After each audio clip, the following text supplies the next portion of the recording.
ICC champions trophy 8 ఏళ్ల విరామం తర్వాత మొదలు కాబోతోంది. 2017లో నిర్వహించిన చివరి ఎడిషన్ను గెలుచుకుంది పాకిస్తాన్. ఇప్పుడు తొలిసారిగా ఈ టోర్నమెంటుకు పాక్ ఆతిథ్యంనివ్వనుంది.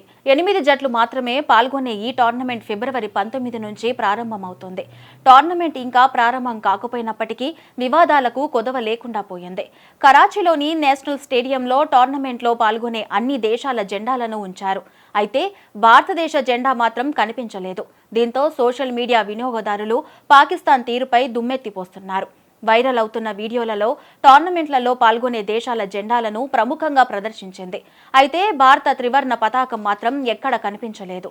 వీడియో ప్రామాణికతను రిఫ్లెక్షన్ టీం స్వతంత్రంగా ధృవీకరించకపోయినా చాలా మంది సోషల్ మీడియా వినియోగదారులు ఇది కరాచీ అంటూ తెలిపారు. ఒక వినియోగదారు వీడియోను పోస్ట్ చేసి కరాచీలో భారత జెండా లేదని తెలిపారు. భారత జట్టు మాత్రమే పాకిస్తాన్లో భద్రతా సమస్యలను ఎదుర్కొంది. పాకిస్తాన్లో ఛాంపియన్స్ ట్రోఫీ మ్యాచ్లు ఆడటానికి నిరాకరించడంతో పీసీబీ కరాచీ స్టేడియం నుండి భారత జెండాను తీసివేసి ఇతర దేశాల జెండాలను ఉంచిందని పోస్టులో తెలిపారు. ఛాంపియన్స్ ట్రోఫీలో ఆడే అన్ని దేశాల జాతీయ పతాకాలు స్టేడియంలో ఎగురవేయడం ఆనవాయితీ. మొత్తం 8 దేశాలు ఈ టోర్నీలో పాల్గొంటుండగా భారతదేశ జాతీయ పతాకం మినహా మిగతా అన్ని దేశాల జెండాలు కనిపించాయి.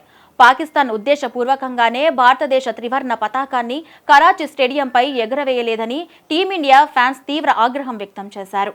పాకిస్తాన్ వేదికగా ఛాంపియన్స్ ట్రోఫీలో ఆడేందుకు బీసీసీఐ నిరాకరించింది. దాంతో భారత మ్యాచ్లను దుబాయ్ వేదికగా నిర్వహిస్తున్నారు.